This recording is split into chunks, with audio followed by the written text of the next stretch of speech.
We are looking at what I call the pastor's children, and we start with the song.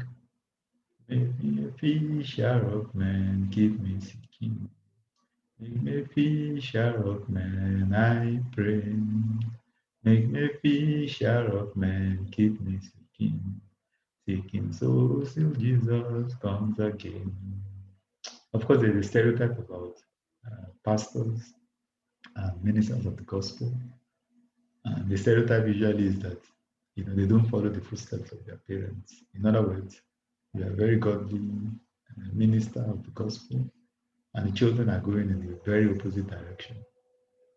And of course, we have some recent prominent religious leaders. Kirk Franklin, of course, is an award-winning gospel musician, and the post that he had with his son actually went viral because the son posted the audio clip in which he was basically swearing, and then he had to apologize because his son, of course, is going in a different direction from him.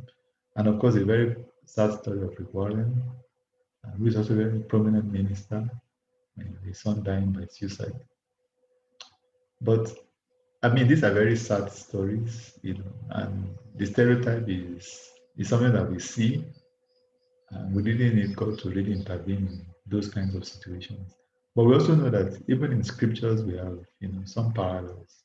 You see this in 1 Samuel chapter 3, verse 12, when Samuel had an encounter with the Lord, and the Lord had to speak to him about Eli. In that day, I'll perform against Eli all that I have spoken concerning his house, from beginning to end.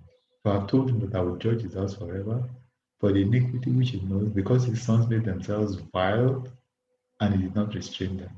And therefore I have sworn to the house of Eli that the iniquity of Eli's house shall not be atoned for by sacrifice or offering forever.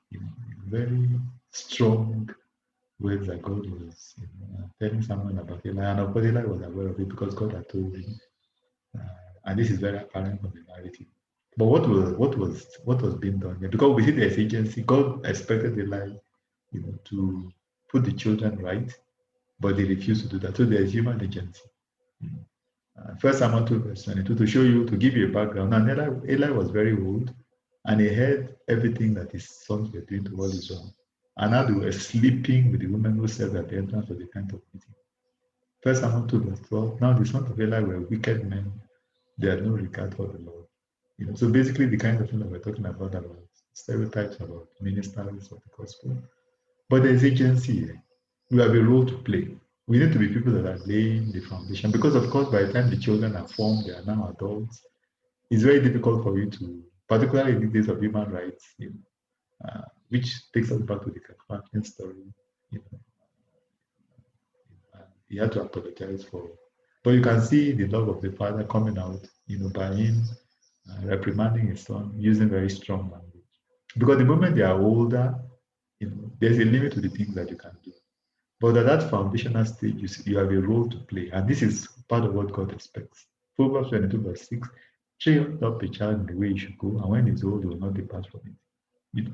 If we lay that foundation, God helping us, our children will grow up to be godly children. Rather than you, and this applies to all believers, not just the category of ministers.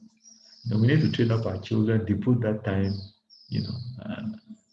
we need to take care of our own house. In fact, that is part of the expectations of being an elder in the church. You need to be able to rule your own family. So we don't want children that will then, make nonsense, of the faith that we profess. So we really need to devote some attention to this. It's critical.